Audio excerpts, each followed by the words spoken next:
Donc l'idée, ça va être de comprendre et d'essayer de donner des outils à l'enfant pour que lui-même arrive à traverser son émotion de façon à ce que derrière, on retrouve l'harmonie.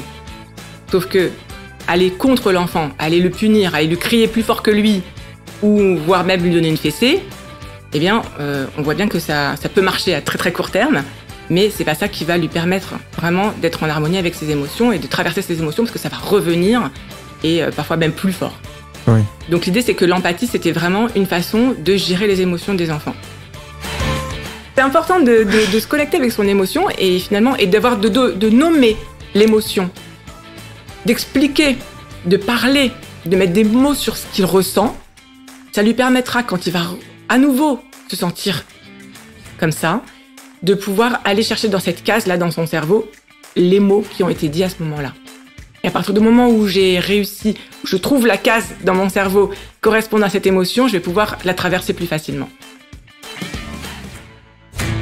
Salut et bienvenue sur le podcast Génération 120 ans. Je suis Liron Samoun et j'ai un objectif très ambitieux. Vivre jusqu'à 120 ans en bonne santé et heureux. Qu'on se le dise, c'est challengeant. Surtout dans le monde actuel où il devient de plus en plus difficile de prendre soin de soi. C'est pour cela que je vous propose qu'on parte à la rencontre, ensemble, de personnes intéressantes qui ont des choses à nous apprendre pour vivre au maximum de son potentiel en bonne santé, et ce sur différents plans. Au niveau de son mental, de son corps, de son environnement et de ses relations sociales. Génération 120 ans est une émission destinée aux personnes ouvertes d'esprit, curieuses et désireuses de vivre leur vie au plus haut niveau de leur potentiel. J'adore découvrir de nouvelles choses qui pourraient améliorer mon quotidien et je fais souvent de belles découvertes que j'ai envie de partager avec vous. Alors c'est parti et bienvenue dans l'émission Génération 120 ans.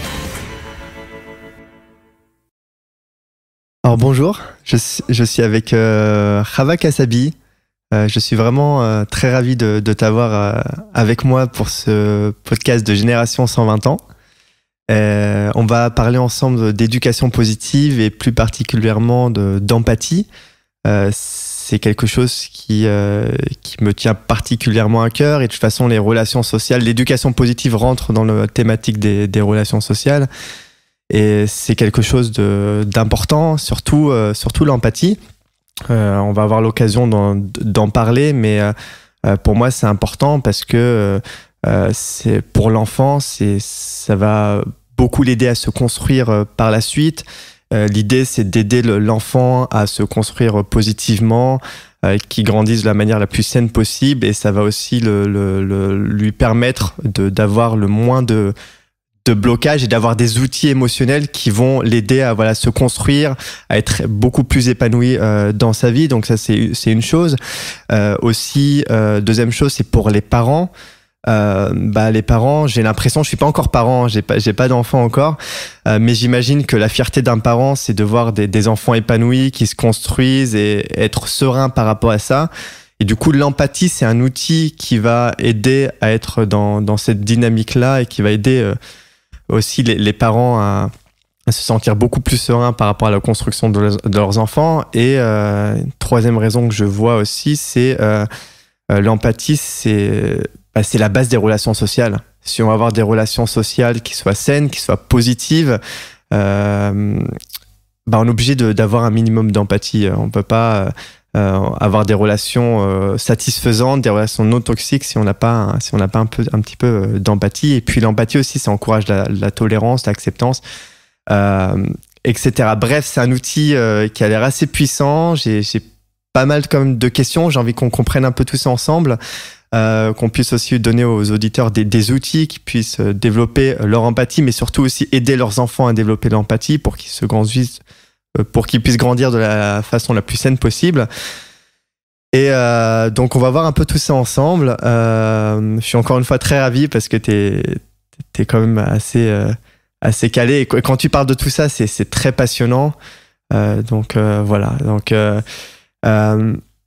déjà, avant de te présenter, t'es d'accord sur le fait que, les raisons dont j'ai dit pourquoi c'est important, qu'est-ce que tu en penses par rapport à ça? Oui, complètement. La première chose, c'est que l'empathie, déjà, effectivement, ça va aider l'enfant à se développer harmonieusement, en connexion avec ses émotions.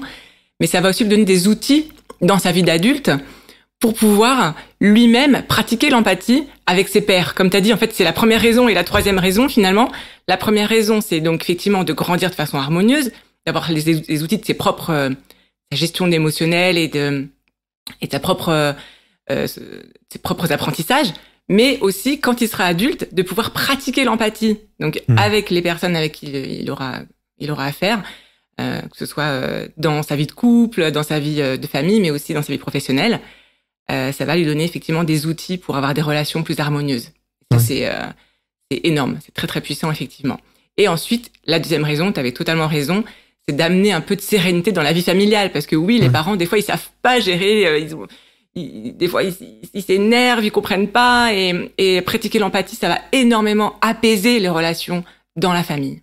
Ouais, c'est super important, et aussi, alors, peut-être que je me trompe, c'est aussi un outil aussi qui va nous permettre d'apprendre beaucoup plus sur soi aussi, non?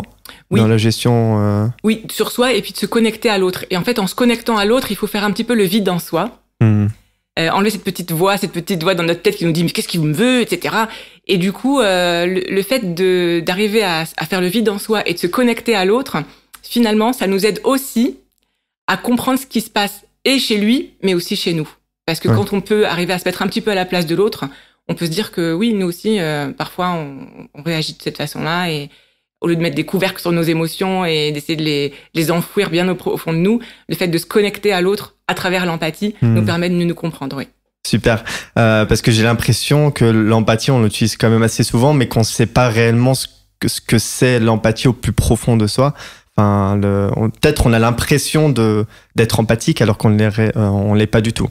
Oui, on verra ça peut-être on va en discuter un peu plus tard. Mais des écueils on croit qu'on fait de l'empathie, parfois on n'est pas si empathique que ça.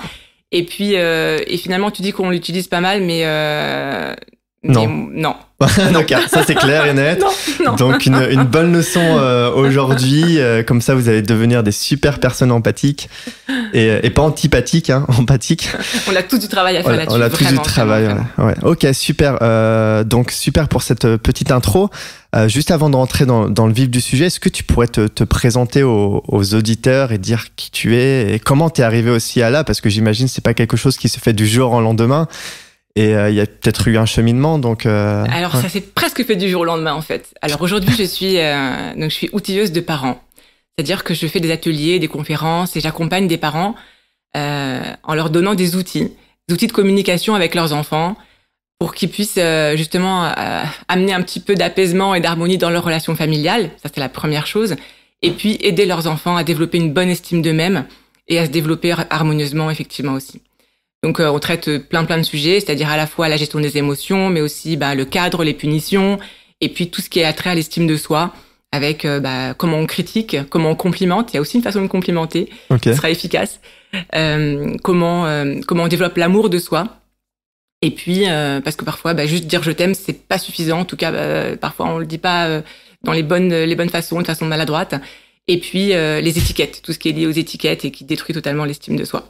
Donc voilà, tout un petit peu le panel de sujets que j'aborde dans mes accompagnements. Alors comment j'en suis venue à ce métier ? Eh bien, tout simplement, moi à la base je suis ingénieure, donc rien ne me prédestinait à ça. En revanche, j'ai toujours voulu avoir une grande famille. Et j'imaginais la famille un peu à la Blanche-Neige, avec tous ces petits nains autour d'elle qui racontent des histoires magnifiques, et tout le monde est heureux. Et puis quand je me suis retrouvée avec 3 petits... l'aîné avait, l'aîné avait 4 ans et demi, ensuite 3 ans, ensuite 1 an, donc 3 tout petits, et que je m'en sortais pas, et que c'était des cris et des punitions, et surtout ma deuxième qui, à l'âge de 3 ans, presque m'insultait avec ses petits mots d'enfant, mais et me tapait, et je savais plus comment réagir, et c'était beaucoup de lutte de pouvoir. Donc tu t'es sentie j'ai le mot en anglais, mais dépassée. Totalement dépassée, démunie, et je l'enfermais dans sa chambre et je tenais la poignée pour pas qu'elle sorte. Et je me disais mais c'est pas ça que je veux être. C'était très intuitif finalement tes réactions. C'était des réactions liées à ma propre éducation, parce que finalement on reproduit le modèle familial. Et puis le modèle sociétal aussi, c'est si l'enfant ne respecte pas, commence à faire des siennes, eh bien on doit le faire obéir à tout prix. voilà, c'est beaucoup de lutte de pouvoir en fait. Et ça, c'est très lié à la fois à notre propre éducation, mais aussi au modèle que la société nous renvoie. Sauf que c'était pas ça que je voulais. C'est pas cette relation-là que je voulais avec mes enfants. Et je me suis dit, mais si à 3 ans, j'ai cette relation-là avec ma fille, ça va être quoi l'adolescence? Bonne chance. Donc là, j'ai pris peur et je suis tombée par hasard en faisant la queue à la boulangerie sur une annonce pour des ateliers de parentalité bienveillante. Et j'ai dit, je n'ai rien à perdre, j'ai tout à gagner, je ne m'en sors plus, je suis désespérée et ce n'est pas ça que je veux être. C'est pas cette mère-là que je veux être, je veux pas être une sorcière. Ouais, parce que t'avais quand même cette impression que t'étais... t'avais pas forcément un bon comportement vis-à-vis de... T'avais quand même cette conscience. Je me disais que cette façon d'avoir cette lutte de pouvoir, de punir, etc., et de crier, d'être à bout, je me disais, mais il y a forcément d'autres façons de faire, c'est pas possible d'avoir une relation comme ça avec ses enfants.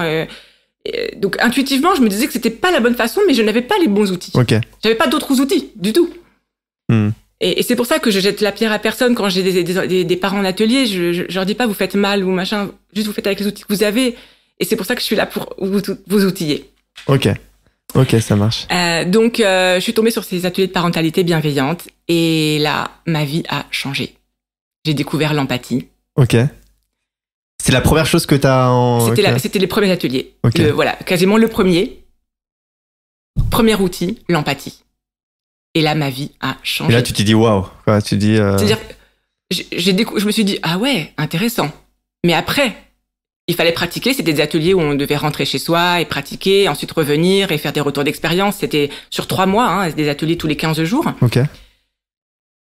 Et quand j'ai commencé à faire ça avec mes enfants...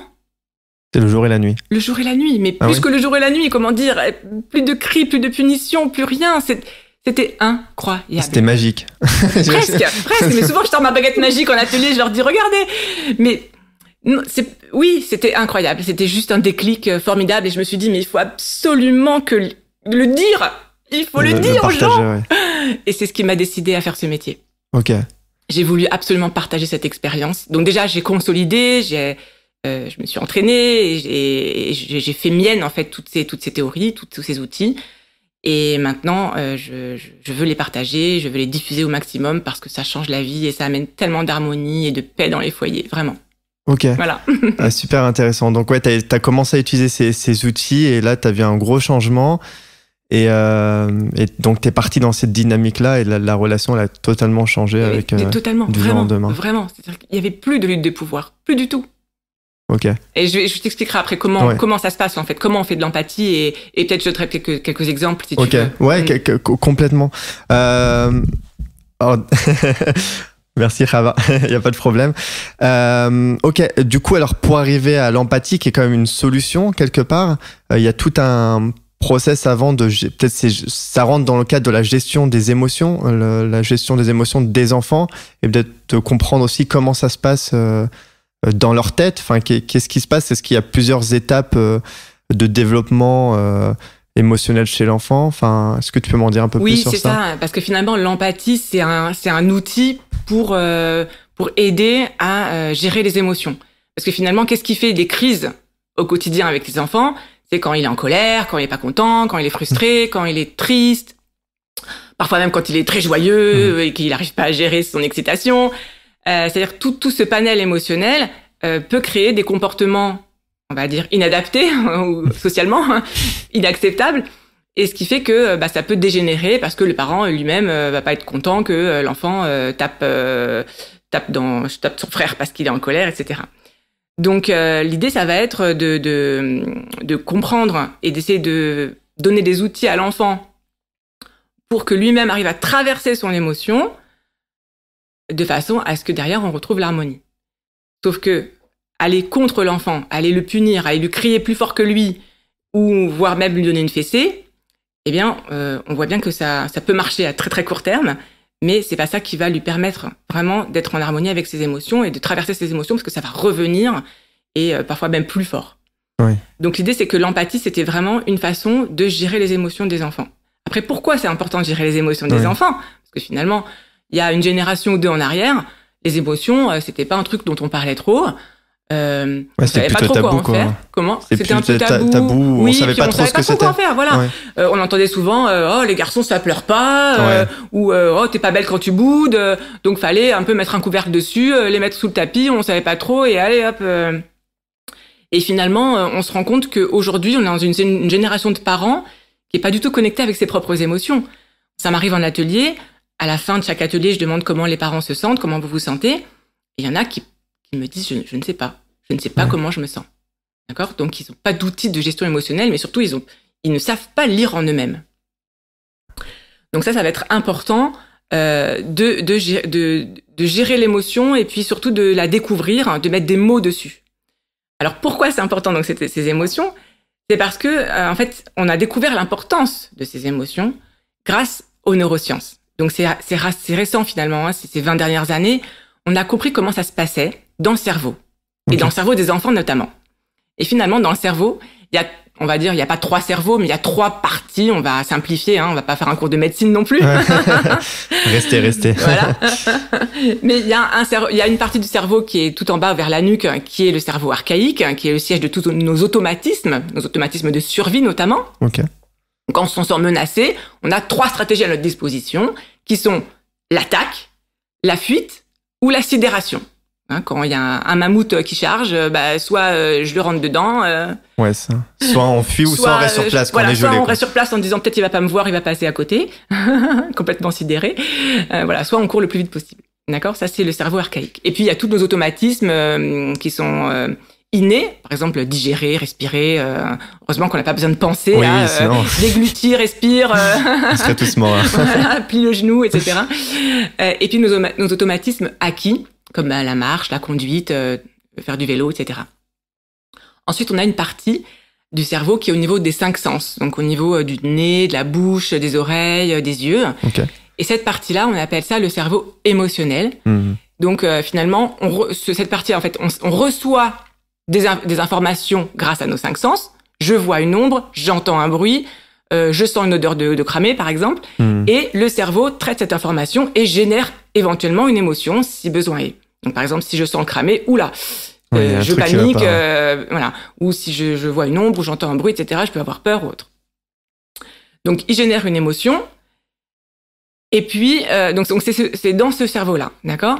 Et ensuite, on a la partie supérieure qui est donc, on appelle ça le cerveau supérieur, mais le siège de tous nos apprentissages, le siège des aires qui nous permettent de réfléchir, de décider, le sens moral. Beaucoup plus logique et rationnel, c'est ça ? Voilà, et tous les apprentissages. Et chez les enfants, tout est apprentissage. Bien se comporter est un apprentissage, d'accord ? Il n'y a pas que la lecture et le calcul, mais il y a aussi toutes les habiletés sociales. Le fait de gérer mes émotions, justement, d'inhiber des crises, etc. Tout ça se fait dans le cerveau supérieur. Or, il y a une grande loi dans le cerveau qu'on a apprise grâce aux neurosciences. C'est qu'il y a un sens de traitement de l'information. Quand il se passe quelque chose, d'abord, le cerveau archaïque se dit, est-ce qu'il y a une menace ? Parce que c'est la priorité numéro 1 du cerveau, c'est ma survie. Donc, est-ce que je me sens menacée ? Si oui, c'est mon cerveau archaïque qui se met en pilote automatique. Et là, on a dit que 3 stratégies à ma disposition. Ok ? Donc, attaque, sidération et fuite. Okay. Si je me sens pas menacée, alors je vais aller à l'étage d'au-dessus. Est-ce que j'ai une émotion forte ? Ok ? Si j'ai une émotion forte, je n'ai pas accès au cerveau supérieur. Je suis bloquée dans mon cerveau émotionnel. Tant que mon émotion n'est pas redescendue à un niveau acceptable, je n'ai pas accès à mon cerveau supérieur. Ok. Et c'est seulement quand mon émotion sera redescendue à un niveau que j'arrive à gérer, où là, j'aurai accès à mon niveau supérieur et où là, je pourrai réfléchir. Donc, quand un enfant est très en colère, on aura beau être rationnel, ça... On pourra lui dire, mais enfin, tu comprends que on peut pas aller au cirque maintenant, enfin, réfléchis. Il peut pas réfléchir, il peut pas nous écouter. Ou quand il est très triste parce qu'il a perdu son doudou. Mais écoute, je t'en rachèterai un, etc. On essaie de les rassurer comme ça, on veut absolument mettre un pansement sur leur plaie. Mais finalement, si on s'est pas occupé d'abord de l'émotion, son cerveau supérieur n'est pas capable de nous écouter maintenant. Il est complètement sourd, ouais. Exactement. Ouais. Il n'a pas accès à toutes ces parties de son cerveau. Donc il peut pas réfléchir, il peut pas nous écouter. Alors oui, on lui dira après, mais d'abord on doit s'occuper de l'émotion. Donc c'est pour ça que c'est fondamental d'abord de s'occuper des émotions. Ok ? Oui. Et l'empathie est donc un outil pour s'occuper des émotions. Ok. Ouais, c'est accepter l'émotion de l'enfant. Enfin, finalement, oui, c'est même de manière générale avec tout le monde, même avec soi, c'est accepter de voir ce qui se passe, redescendre un peu la tension et ensuite réfléchir, prendre du recul et pas agir sous le coup de l'émotion. Parce qu'on peut pas. Si on fait sous le coup de l'émotion, ce sera pas un acte réfléchi. C'est pour ça que les enfants, quand ils sont en colère, ils crient, ils tapent, etc. Et que nous aussi, parce que nous-mêmes, beaucoup d'entre nous, en tout cas, n'ont pas appris à gérer leurs émotions. Et donc, sous le coup de la colère, on dit des choses qu'on regrette, on fait des choses qu'on regrette, etc. Parce que la colère, c'est quand même l'émotion qui nous donne le plus de fil à retordre. Ok. Donc, pour récapituler, on a trois cerveaux. On a le cerveau... Trois parties, en tout cas. Trois parties, oui, trois cerveaux, merci. Pas encore, en tout cas. On a vraiment le cerveau archaïque, qui est vraiment l'endroit de survie où c'est avec 3 réponses en fonction de la situation, s'il y a une urgence, s'il y a un danger immédiat, qui est le combat, la fuite ou l'immobilisation, en gros. En cas de menace, et la menace, elle peut être réelle ou imaginaire. C'est-à-dire si je vois vraiment un mammouth ou c'est juste maman qui est en train de me crier dessus. On peut même directement être dans cette partie-là. C'est-à-dire qu'on peut ressentir une menace, même si si la menace est imaginaire. Si l'enfant juste il ressent, s'il voit la tension qui monte au niveau de sa maman, par exemple, qui commence à hausser le ton, il ressent une menace, hop, il est dans son cerveau archaïque. Ok. Ensuite, on arrive à l'étage numéro 2, qui est le cerveau émotionnel. Donc là, c'est le siège des émotions à proprement parler, colère, tristesse, etc. Et la 3e partie, qui est une partie rationnelle, apprentissage, et une partie qui est totalement fermée quand la partie émotionnelle fonctionne. Absolument. Enfin, fonctionne. Quand elle est, quand elle est active. Elle est super active. Elle est super active. Et mais quand on est un enfant, tu dis, on a quasiment pas le cerveau, on va dire, rationnel. Il est presque, entre guillemets, vide. Enfin, j'aime pas trop ce mot, mais... il est en construction. Il est en construction, Donc, il y a plein d'aires, donc notamment, par exemple, l'inhibition ou la gestion des émotions, ces aires-là sont en construction. Donc, c'est à nous de lui donner des outils pour gérer ses émotions, parce qu'il les a pas de lui-même. D'accord ? Et ces outils-là, ils vont être hyper précieux, parce qu'à l'âge adulte, après, il pourra les utiliser pour gérer ses propres émotions.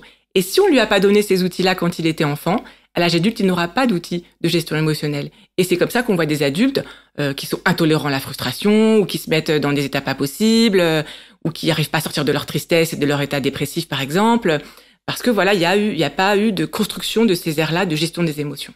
Ce qu'on appelle l'intelligence émotionnelle, c'est très à la mode en ce moment, mais c'est parce que c'est très utile. Et donc, pour beaucoup, c'est l'empathie, en fait, le point de départ, vraiment le point de départ. Alors oui, effectivement. L'empathie, alors comment ça se passe l'empathie, si on peut... On peut donner une définition. L'empathie, l'idée, ça va être de se mettre à la place de l'autre. Ça paraît tout simple comme ça, mais si je te montre un 6, par exemple, toi, tu vois un 6, mais moi, quand je retourne la feuille et que je la regarde, je vois un 9. Oui. Et toi, tu vois un 6, mais moi, je vois un 9. Je te dis que c'est un 6. Voilà, donc on peut s'écharper, sauf qu'on a tous les deux raison. Moi, de mon point de vue, je vois un 9. Toi, de ton point de vue, tu vois un 6. Et l'empathie, c'est de se dire, ah oui, en fait, attends, je vais me mettre à ta place, je vais m'asseoir sur ta chaise, et si je m'assois sur ta chaise, effectivement, je vois un 6. Mais je sais que sur ma chaise, moi, de mon point de vue, je vois un 9. Mais j'ai compris qu'effectivement, de ton point de vue, tu pouvais voir un 6. C'est ça, l'empathie, en fait. Se mettre à la place de l'autre, être dans les chaussures de l'autre. Tout en sachant que moi, à ma place, je sais... C'est-à-dire que j'ai mon propre prisme, mais je comprends que avec ta façon de voir, à ta place, tu peux ressentir ça, tu peux voir ça. Une autre réalité que la mienne. C'est laisser de la place à l'autre. Exactement. C'est-à-dire comprendre que lui, il puisse être dans un autre état émotionnel, dans une autre vérité, finalement. Il n'y a pas qu'une seule vérité. Ok. Alors, peut-être que si je prends est-ce que c'est pareil que la compassion ? Est-ce qu'il y a une différence avec la compassion ? Finalement, on rentre dedans. Je te donne un exemple. Je connais une personne qui, je sais pas, je comprends pas, qui va me parler super mal.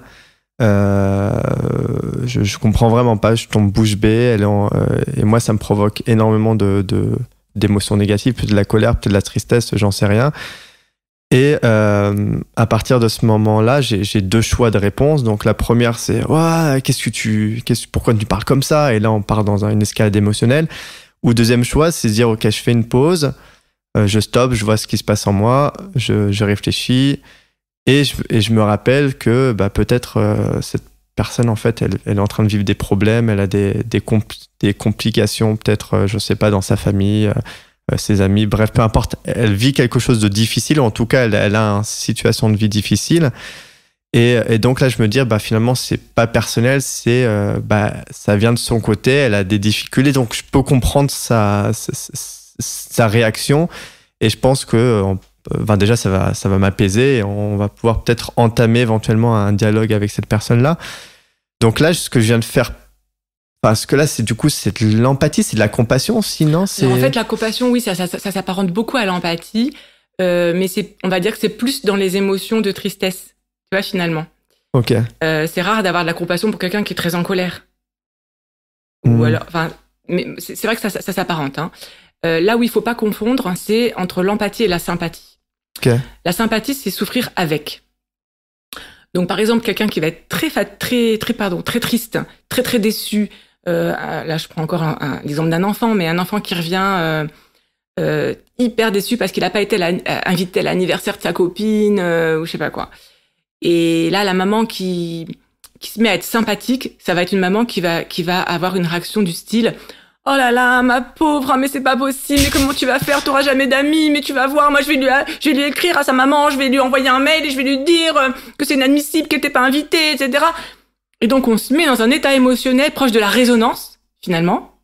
C'est un peu comme si votre enfant était au fond du trou et vous descendez dans le trou avec lui. Donc, c'est une forme d'empathie, on est vraiment proche de... Alors là, on souffre avec. Ouais. Ça peut peut-être l'aider un petit peu, l'enfant. Mais à un moment donné, lui, il va sortir de son émotion, il va sortir du trou, puis vous allez y rester. Et donc, vous aurez aidé personne, en fait. Vous aurez aidé un petit peu l'enfant, mais vous serez resté au fond du trou. Alors que l'empathie, si vous voulez, vous restez en haut du trou et vous tendez l'échelle. Vous envoyez votre cœur pour comprendre ce qui se passe et vous envoyez ensuite une échelle. L'idée, c'est pas de descendre au fond du trou avec l'enfant parce que finalement, vous allez pas forcément l'aider de la meilleure façon qui soit. D'accord ? Okay. C'est la différence entre la sympathie, où vraiment c'est souffrir avec et rentrer tellement en résonance que l'émotion, elle s'est propagée en vous. Et du coup, vous serez moins aidant. Vous aurez moins la capacité d'aider parce que... Pourtant, ça semble tellement... ça semble intuitif, en fait, de faire ça. Dire, on va justement... Enfin, cette différence empathie-sympathie, je comprends bien. Mais c'est vrai qu'on se dit, finalement, c'est bien ce que je fais. J'essaie de comprendre ce qui se passe. Je vais l'aider. Je vais absolument l'aider, le conseiller. Et on se dit, c'est un bon rôle, quoi. Mais c'est un piège. C'est un piège. Parce que finalement, l'empathie, je vais vous donner un autre exemple où vous allez vraiment comprendre la différence. Par exemple, mon fils de 2 ans qui me pique mon portable. Et donc, je lui dis, ah non, t'as pas le droit de prendre mon portable. Vous voulez voir un petit dessin animé. Donc, je lui prends le portable. Et donc, il pleure. Et là, je vais lui dire, là, je vais vraiment être empathique dans le sens où t'avais vraiment envie de prendre mon portable. T'avais trop envie. Quand t'as vu le portable, tu voulais trop voir ton petit Choupi, ton petit dessin animé. T'adores regarder Choupi à 7h du matin en prenant ton petit déjeuner. C'est ça que t'aimes. C'est-à-dire que je me suis connectée à lui, à son émotion, tout en restant moi à ma place. Sauf que maman, elle a besoin de savoir que son portable est en sécurité et il est pas entre tes mains. Maman est pas d'accord, en tout cas je ne suis pas d'accord, que tu prennes mon portable. Il y a des heures pour regarder Choupi et maintenant c'est pas l'heure pour regarder Choupi. Mais je comprends que t'as super envie. Et c'est difficile pour toi parce que t'es un petit enfant et que les petits enfants, ils ont des désirs très très forts. Et quand t'as vu le téléphone, t'as eu trop envie de le prendre. Donc en gros, je t'en veux pas. Je suis pas en train de me dire « Mais dis donc, t'as encore pris mon téléphone, je t'avais dit non. » D'accord ? On peut aussi rentrer dans la lutte de pouvoir comme ça et essayer de le faire plier, entre guillemets. Mais là, on s'est pas connecté à son émotion. Et le fait de lui dire « T'avais trop envie de prendre le téléphone. » Et là, elle me dit « Oui. » Il se sent compris, il se sent entendu. Alors que si je lui étais rentrée dedans en lui disant « Rends-moi mon téléphone, tu sais que c'est interdit de prendre mon téléphone de maman. » Qu'est-ce qu'il aurait ? Il aurait enfoui il aurait eu des sentiments négatifs supplémentaires, comme la honte. Oui. D'accord ? Il se serait senti penaud, etc. Et il aurait enfoui tout ça en lui, parce que maman l'aurait juste... Et 10 ans plus tard, tu te souviens quand tu m'as mal parlé avec le téléphone ? Et je suis même pas sûre qu'il s'en souvienne, mais par contre, il aura tellement intégré ça... que ça ressort en tant qu'adulte après avec ses propres enfants ou avec un conjoint qui va le contrarier, par exemple, ou lui arracher un truc des mains. Et d'un coup, comme un espèce de déclic... Ça va lui rappeler, ça va le ramener à ce moment-là. Exactement, consciemment ou non. Et il va se mettre à être hyper agressif. Et alors là, le conjoint va peut-être pas comprendre, mais qu'est-ce qui te prend Ça va, je t'ai juste pris ton téléphone, qu'est-ce que t'as? Il va peut-être pas comprendre parce qu'il aura pas eu cette connexion avec lui-même, mais ça va lui ramener à ce moment difficile qu'il aurait pu avoir avec sa mère qui lui prend le téléphone en l'enguirlandant, quoi.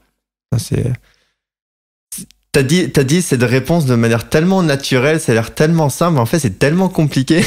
Oui, l'empathie c'est un autre genre on dirait langage. que c'est ouais, j'ai dit mais ouais c'est beau, mais on dirait que c'est tellement naturel, mais en fait c'est pas du tout intuitif quoi. Non, malheureusement. Et pourquoi c'est pas intuitif? C'est pas que c'est pas intuitif, parce que les petits enfants. Mais parce que oui, c'est ce que j'allais te dire normalement. Est-ce qu'on est empathique? Ils sont naturellement empathiques. Ouais, on est naturellement empathique. Oui.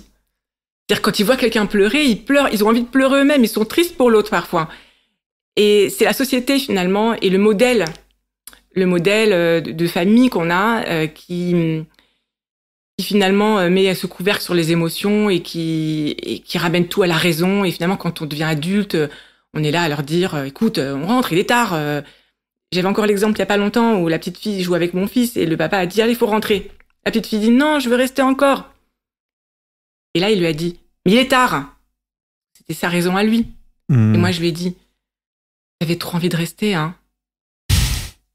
Ça veut pas dire que je vais dire oui, il va rester. Oui, mais tu vas dans son sens. D'abord, c'est ça l'empathie. J'accueille son émotion. Elle a le droit de se sentir comme ça. J'accueille son émotion. T'as pas envie de partir, t'avais envie de jouer, t'aurais voulu rester. Et alors là, avec l'imaginaire, on peut leur donner encore plein de choses. C'est-à-dire, on peut lui dire, t'avais trop envie de rester toute la nuit même à jouer, et de jamais partir, et de jouer encore à ça, et à ça, et à ça. Et donc là, elle s'apaise, parce que donc elle se sent comprise. Elle se sent comprise, elle se sent reconnue, elle se sent accueillie. Son émotion se sent accueillie. Et du coup, elle va pouvoir la traverser. Ça veut pas dire que je dis oui, tu vas pouvoir rester. Ça veut dire oui, t'as le droit de te sentir comme ça.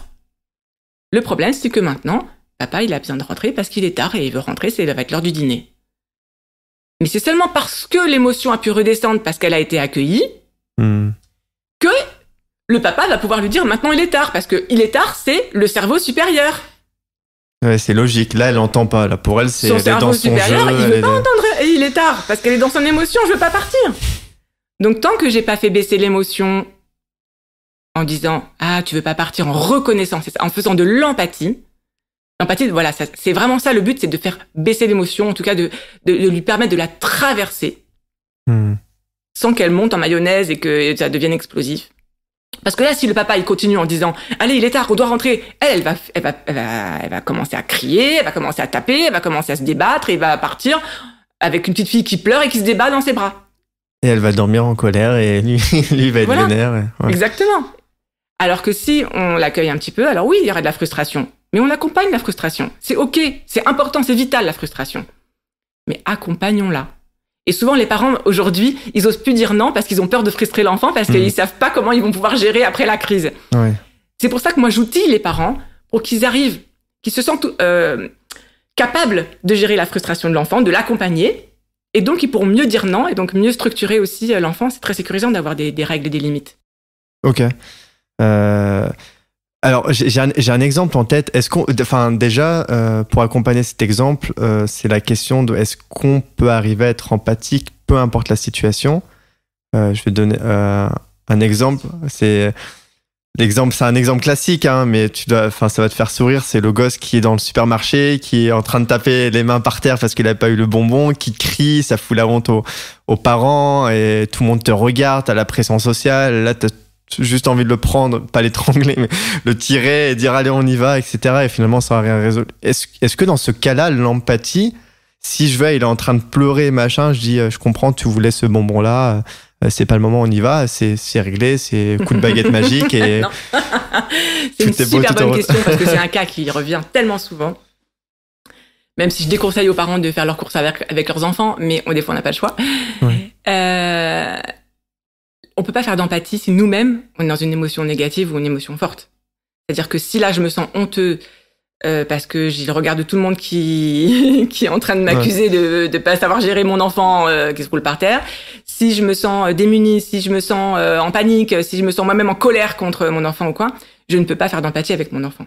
Donc la première chose, et c'est très très bien que tu me poses cette question, c'est que la première chose, ça va être de faire de l'auto-empathie. Ok, là, c'est pas ton quart d'heure. Ok, ma pauvre chérie. Donc, moi, je me fais un petit câlin, un auto-câlin.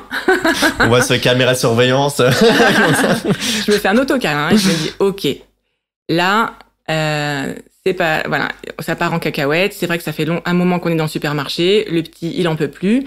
Et moi, j'en peux plus non plus. Tout le monde me regarde. Est-ce que c'est important pour moi que tout le monde me regarde?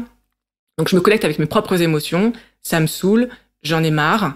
Et je me dis dans ma tête, c'est-à-dire que je les nomme ces émotions-là. C'est hyper important. Je me sens en colère, je me sens peut-être jugée. Voilà, je me sens jugée, j'en ai assez, j'ai envie de partir moi aussi. Si je pouvais me rouler par terre, bah tiens, je le ferais. Ouais. Et il y a les deux qui sont...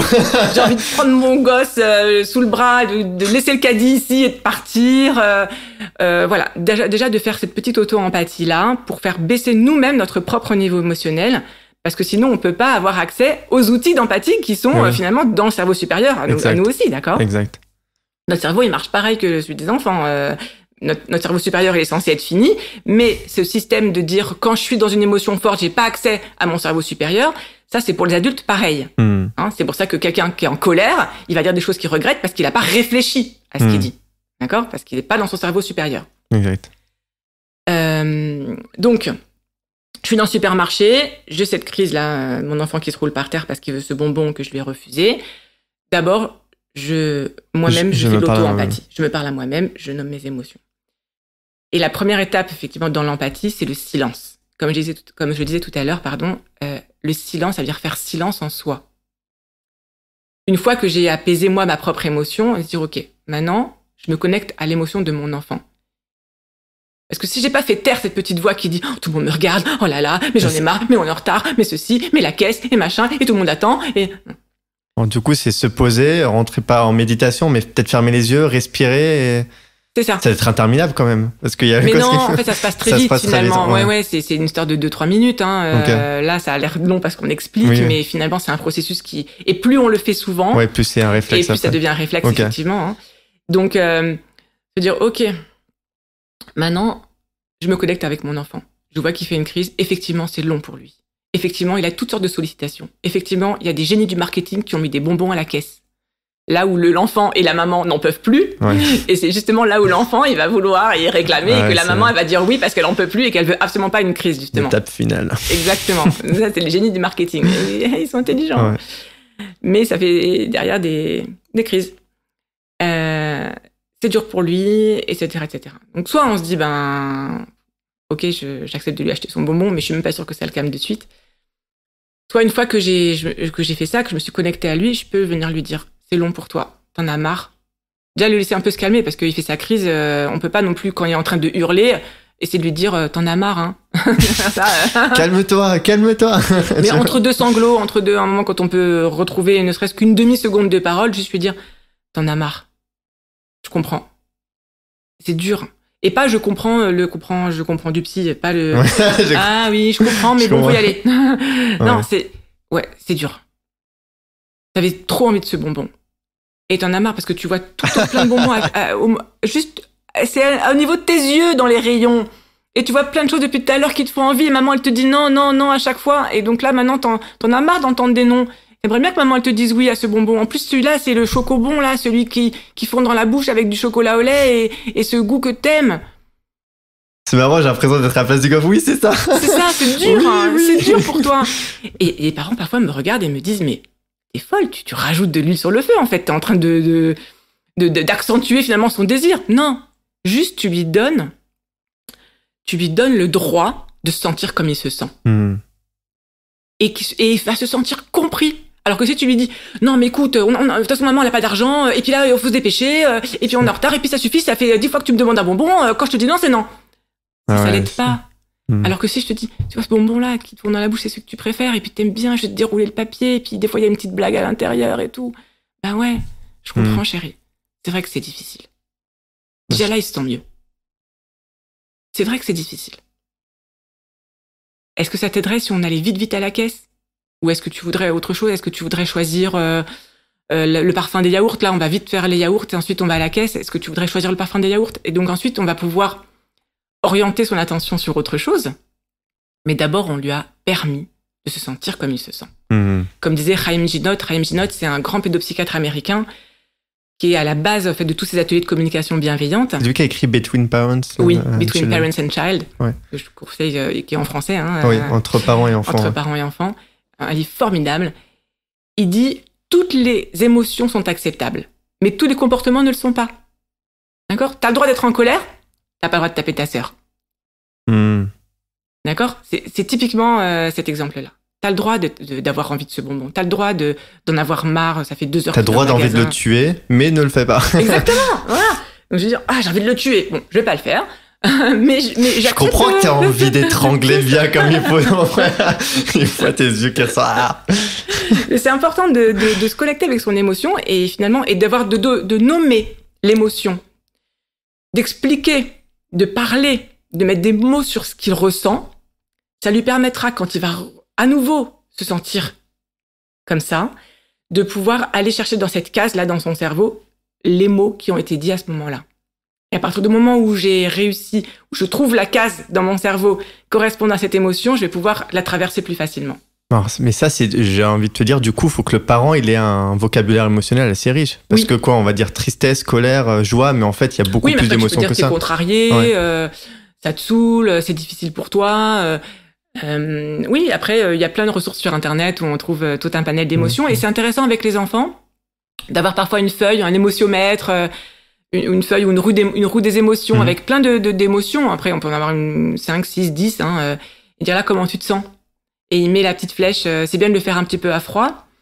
Et puis, pour chaque émotion, on va dire primaire, donc on a joie, dégoût, colère, tristesse. Il y a aussi la honte. Je sais pas si tu connais le film Vice Versa. Ah oui, il est magnifique ce film. Il est extraordinaire. Ouais, je conseille. Donc là, on a aussi les émotions de base. Et pour chaque émotion de base, d'avoir aussi ce qu'on appelle l'émotiomètre, c'est-à-dire t'en es où dans ton émotion ? Est-ce que t'es incontrôlable ou est-ce que t'es ça commence à poindre son nez et il faudrait que je fasse quelque chose. Et du coup, à froid, on peut aussi essayer d'élaborer des techniques, des moyens de revenir à un état acceptable. Par exemple, le coussin de la colère ou un endroit où je vais pouvoir taper des pieds. Des choses. Il y a plein de petites stratégies que je donne en atelier où l'enfant il va pouvoir aller chercher ces stratégies-là, pour traverser son émotion de façon acceptable. Un coin dans sa chambre ou un coin dans la maison où dire là tu peux te défouler là. Voilà, un coin de retour au calme, le coussin de la colère où il peut taper dedans, souffler dans une paille aussi, parce que ça permet de respirer. C'est intéressant ça. Voilà, sauter les pieds joints. Parce que, en fait, la colère, c'est une énergie. C'est une énergie qui doit sortir. Donc, lui dire, calme-toi, ça sert à rien. Ça, c'est pire, ça. C'est comme si on lui disait, arrête de digérer. En fait, il peut pas. J'ai pas envie de me calmer. Il peut pas. C'est une énergie qui doit sortir. Et c'est pour nos adultes, c'est pareil. Et pour qu'elle sorte, il faut, il y a certains moyens. Donc, ça peut être sauter, lancer les bras en l'air, respirer ou souffler fort dans une paille. La respiration, ça, c'est une technique extraordinaire, respirer sur 5 temps, aller et retour, comme ça pendant 3 minutes, c'est ce qu'on appelle des exercices de cohérence cardiaque. Cohérence cardiaque. Voilà. Ça pour les adultes et pour les enfants, parce que je dis aussi pour les parents qui sont en colère. Un parent qui est en colère, il peut aussi aller respirer et ensuite pouvoir gérer son émotion. Petite parenthèse, cohérence cardiaque, du coup, c'est on inspire pendant 5 secondes, on expire pendant 5 secondes, tout ça pendant 3, 4, 5 minutes. Ouais. Ok. Et ça, franchement, ça devrait être remboursé par la Sécu. Tellement c'est extraordinaire. Ça fait baisser tout de suite la pression émotionnelle, ça fait tout de suite baisser le niveau de cortisol dans le corps, etc. Que ce soit pour l'enfant ou pour le parent. Donc, lui apprendre à respirer dans les moments calmes, pour que dans les moments pas calmes ou les moments d'émotion intense, il puisse avoir recours à ces outils-là. Parce qu'on peut pas découvrir un outil quand il est dans son émotion intense. Parce qu'on a dit qu'il a pas accès à son cerveau supérieur. Donc, c'est dans les moments calmes, l'histoire du soir, à travers des petits métaphores, albums, ou des petites situations sans grands impacts émotionnels, qu'on découvre en fait ces stratégies-là et qui pourront ensuite être utilisées quand il est dans son émotion forte. Et l'enfant va pouvoir l'utiliser tout seul ou quand même accompagné par le parent? Il va dire, tu te souviens de cet exercice qu'on a vu, viens on essaie de le faire ensemble. Au début accompagné, donc par exemple une fois j'avais fait l'exercice de la paille, donc souffler dans la paille pour jouer, et je lui ai dit, tu sais, quand on est en colère, quand on commence à voir la colère qui vient, souffler dans la paille c'est très utile. Et donc ça c'était à froid. Et puis à un moment donné, la colère est venue, Et je lui dis, vite la paille, vite la paille. Et donc, elle est partie vite chercher une paille dans le tiroir et souffler dans sa paille. Bon, il y a des moments où la colère était déjà tellement là que la paille était plus suffisante. Mais donc, au début, on va lui suggérer et puis après, elle va peut-être prendre toute seule la paille ou autre chose ou une autre stratégie. Okay. Voilà. Mais au début, il faut bien sûr l'accompagner. C'est important et c'est la répétition. Il ne faut pas se dire, je l'ai fait une fois et puis ça n'a pas marché. Non, il ne faut pas se décourager parce que c'est la répétition et la modélisation. Et la modélisation. C'est quoi la modélisation ? Oui. C'est-à-dire que l'enfant, il apprend par mimétisme. Un geste vaut plus que 1000 mots avec les enfants. Donc si vous, quand vous êtes en colère, vous dites « Attends, j'ai besoin de respirer » et vous sortez ou vous mettez de côté et vous commencez à respirer, lui, par mimétisme, il va comprendre que quand on est en colère, une bonne stratégie, c'est d'aller s'isoler pour respirer. Ouais, t'as devancé ma question, j'allais te demander justement comment, en tant que parent, on peut montrer l'exemple, mais déjà en le faisant soi-même. Exactement. Et avec son mari, son partenaire, peu importe, déjà ne pas Exactement. incarner ce que l'on dit en fait. Exactement. Et puis aussi, nommer ses émotions. Là, je commence à être vraiment contrariée par ce qui se passe. Plutôt que de rien dire, serrer les dents, et puis d'un coup exploser ou crier un coup, de la marre, vous me saoulez, j'en peux plus. D'accord ? Mais dire, là, la moutarde me monte au nez. Mais me monte vraiment au nez. Ouh là là, ça commence à arriver dès qu'on voit l'émotion poindre, la nommer, c'est aussi important parce que du coup, l'enfant, quand lui, il va commencer à être en colère, il va pouvoir dire « Oh là là, je commence à être énervé là ». Et donc, nous, ça nous permettra d'agir en tant que parents avant qu'il y ait une très très grosse crise parce qu'évidemment, quand la crise est très grosse, ça va être beaucoup plus compliqué et plus long. Parce que nous, on a toujours envie que la crise, elle passe vite. Oui. Quand on voit notre enfant souffrir, soit être en souffrance à cause de la colère, mais aussi à cause de la tristesse, par exemple. La tristesse aussi, c'est une émotion qu'on ne sait pas gérer en tant que parent. On dit, allez, c'est pas grave, je t'en achèterai un autre. Allez, c'est pas grave. Toujours, c'est pas grave. Mais arrêtez de dire c'est pas grave, parce que pour l'enfant, oui, c'est grave. C'est grave, ouais, c'est ça. Une tour de Lego qui s'effondre, un doudou qui se perd, c'est grave. Son grand frère qui l'a traité de bébé cadom, c'est grave pour lui. Et donc, lui dire, allez, c'est pas grave, c'est rien, ça veut rien dire, bébé cadom, on s'en fiche, ou voilà, c'est une tour de Lego, t'as qu'à la reconstruire, viens, je te rachèterai un autre truc, ou machin. C'est ça. On veut tout de suite, on a l'impression, ça nous met mal à l'aise finalement de voir notre enfant triste, et au lieu d'accueillir sa tristesse, on veut mettre un couvercle dessus, et essayer de la faire passer coûte que coûte. Et ben ça, c'est comme mettre un pansement sur une plaie qu'on n'a pas désinfectée. Ok. Faut d'abord mettre un peu d'alcool, faut d'abord nettoyer. Et le nettoyage, finalement, c'est avec l'empathie. Ça va être... bah oui, t'es triste, c'est vrai qu'une tour de Lego, t'avais pris du temps à la faire, t'avais mis au moins 5 étages et tout ça. Oh là là, tu es trop triste de voir ta tour de Lego en une seconde tomber par terre. Tu t'en veux à ton frère du coup, parce qu'il a fait, tu as l'impression qu'il a fait exprès. C'est vrai que et plutôt que de dire, ouais, ton frère est pas gentil, etc., non, de dire, pour toi, c'est dur de voir ta tour de Lego par terre parce que t'avais pris du temps à la faire. Ça veut dire, oui, c'est ça, exactement. Exactement. Et après, il ira mieux, finalement. Et après, on pourra lui dire, et là, c'est l'échelle qu'on lui tend maintenant. Qu'est-ce qui pourrait t'aider maintenant ? Est-ce que tu voudrais que je t'aide à la reconstruire ? Est-ce que tu veux qu'on en fasse une encore plus haute ? Mais ça, on peut le dire que quand on a accueilli d'abord et que le niveau émotionnel est descendu. Donc, une fois qu'on a fait baisser le niveau émotionnel, donc c'est la dernière partie de l'empathie, finalement, ça va être maintenant de quoi tu as besoin ? Qu'est-ce qui pourrait t'aider ? Avec les petits, on peut suggérer des choses, et avec les plus grands, et des fois, ils nous épatent avec leurs solutions. Qu'est-ce qui pourrait t'aider ?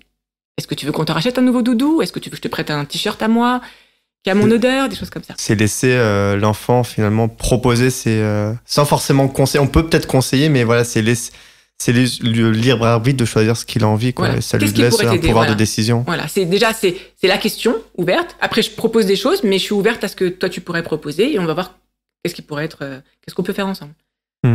Donc ça veut dire que tu es maître finalement des outils que tu peux proposer aussi. Ok.